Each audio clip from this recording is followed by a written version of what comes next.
10-4-1 with complimentary plays so far this week. 2-1-1 on Saturday, giving you college complimentary winners on Gonzaga and Colorado. Losing with Kansas. Oh my God, if you were on the Jayhawks yesterday, did you get backdoored in the second half by the Utah Utes? And pushing with LSU against Sam Houston State. I've got a free teaser for you and a couple of free side selections coming your way in just a moment. Let's talk about a couple of hot handicappers. But before I go any further, I've got to start off with Matt Rivers because yesterday he had the first ever blank check waive the rating release of his career in college basketball. And how easy was that one? Arizona, a 12.5-point home favorite, routing Michigan 80-53. And more importantly, you got that play for just $39, saving $70 off the regular purchase price as he improves to 12-3 in all sports during his 11 plus years here at the site with these rare waive the rating blank check releases. Also yesterday, for the third straight day, a basketball crew headed by Steve Budin, which he brought to you, cashed in with a 50-dime release. Yesterday, it was his number one college basketball crew, a group that he calls the Brooklyn College Boys, scoring with Oklahoma over Tulsa on the road. On Thursday and Friday, it was his number one NBA crew, the New York crew. Thursday night, the Thunder over the Cavaliers. Friday, it was the Bulls over Portland. Well, today, it's back to football to his number one football crew, and you know who I'm about to talk about. It is going to be the Cali Cartel. 50-dime football winner, number 17 out of 20. Revenge route of the year. And you are once again going to save $75 on the purchase of this play by using coupon code CALI, C-A-L-I. FYI, the 50-dime winners you got on Thursday, Friday, and Saturday in basketball, you got each one of them for just $22. So you won a fortune, and his services, his crews are on a red-hot roll, so don't miss it again. 50-dime winner, number 17 out of 20. Jeff Benton today, one and only 150-dime game of the year. Goes at 1 o'clock Eastern time. Texans and the Colts. Let me frame this play for you, okay? You know, Thursday night, he scored with 75-dime NFL winner number 10 out of 13 on Arizona. After the previous Thursday, giving you a 75-dime play on the Cowboys over the Bears. And on Thanksgiving, 3 Thursdays ago, cashing in with the Eagles as a 75-dime play in their blowout win at Dallas. This play is twice as strong. Yesterday, 50-dime winner on Utah, in fact, getting that backdoor cover against Kansas. 18-8 roll with 50-dime releases. This play is 3 times as strong. He's going for winning day number 35 out of 52. And he's made $10 bettors a little over $21,000 since April on all sports. Save $85 off the purchase of this play today by using coupon code JEFF. His first name, Jeff. Finally, Shawn Michaels, winningest football handicapper here at the site over the past 6 years, pro and college football combined, making $10 bettors a little over $30,000. In all sports combined over the past 20 months, those same $10 bettors have won a little over $23,000. Today, 100-dime teaser winner, number 43 of 64. That's right, 42 and 21 roll with teasers. 3 straight 100-dime NFL teasers over the past 6 weeks. You've gotten all of them for $22. Same deal goes today. You save $77. Get his 100-dime max wager teaser winner number 43 out of 64 and 4th in a row involving the NFL for just $22 by using coupon code Sean22. FYI, this is a 100-dime max wager play. And in the NFL, these 100-dime plays over the past 5 seasons, 54, 28, and 3 run. So those are among the highlighted discounted plays today, because yesterday, every single one of the highlighted discounted plays I presented to you, they all won. There was an Army-Navy winner. There was an Army-Navy total winner. There was Steve Budin's big play. There was Matt Rivers' big play.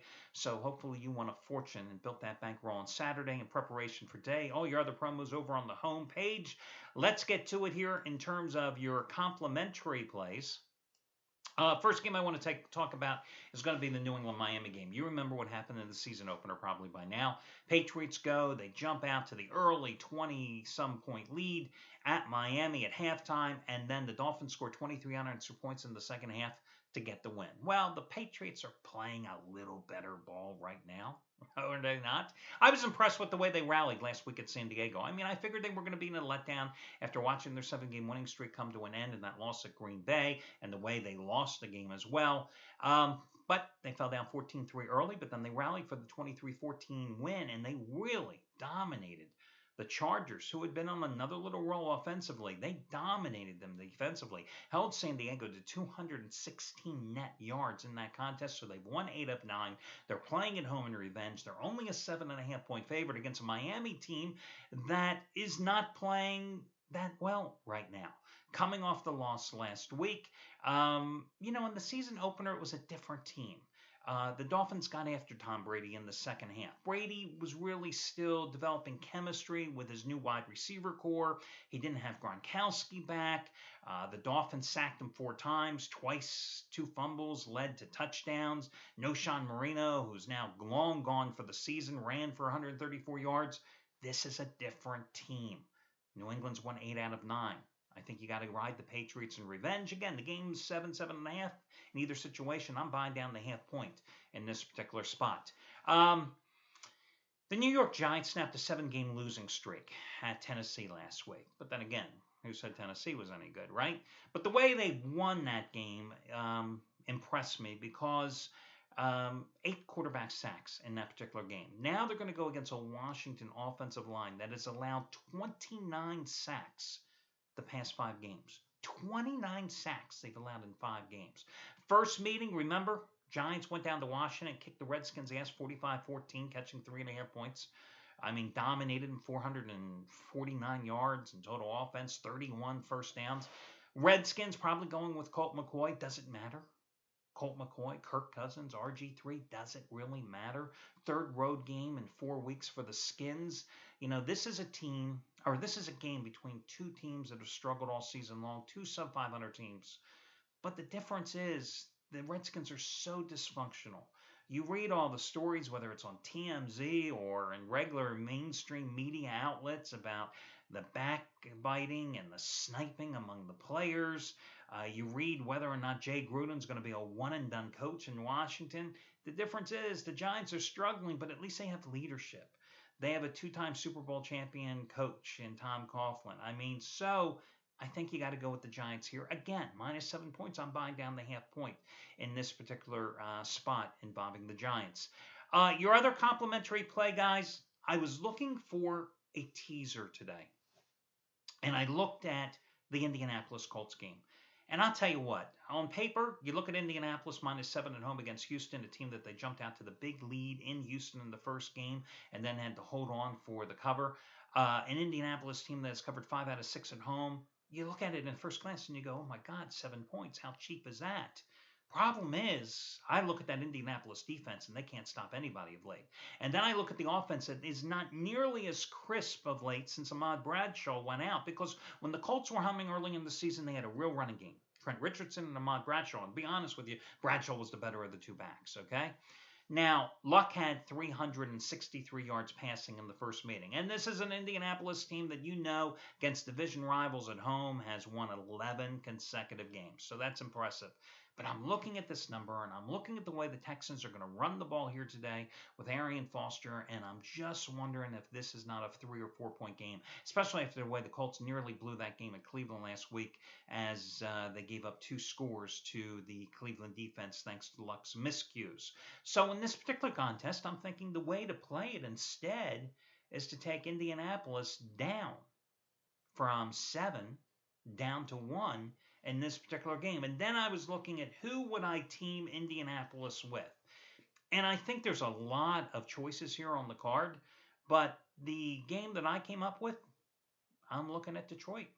Why not tease the Colts with the Lions in this particular spot? Are the Lions going to lose straight up at home today against Minnesota? It's not going to happen. The Lions are a 7.5 point favorite, so you basically are taking Detroit down to 1.5 points. Detroit's 5-1-1 against the spread at home, 6-1 straight up playing in the Motor City this season. They're coming off back-to-back wins by 34-17 scores against the Bears and the Bucks. They gained 407 yards in each of those games. Matthew Stafford in those 2 games has played very well, completing 60 of 79 passes for 701 yards in those contests. So I'm thinking you hook up Indianapolis with Detroit, and that would be your teaser. By the way, Detroit went to Minnesota earlier this season. It was Teddy Bridgewater's second start of the year, and absolutely dominated. Now, it may not have looked it on the scoreboard, 17-3, but remember, the Lions had a shaky field goal kicker at the time. He missed two. They were without Calvin Johnson, Megatron. They were without Reggie Bush in that contest, but their defense sacked Teddy Bridgewater 8 times, intercepted him 3 times. And as I said, there was a series of 11 consecutive drives from Minnesota in that game where they punted 7 times and Bridgewater was intercepted 3 times, and then they had a kneel down. So I like Detroit teaming with Indianapolis. That would be your teaser. I like the Giants straight up, and I like the Patriots straight up. That'll do it for your Sunday freebies. Take it easy, guys. Wish you well, and I'll talk to you again on Monday.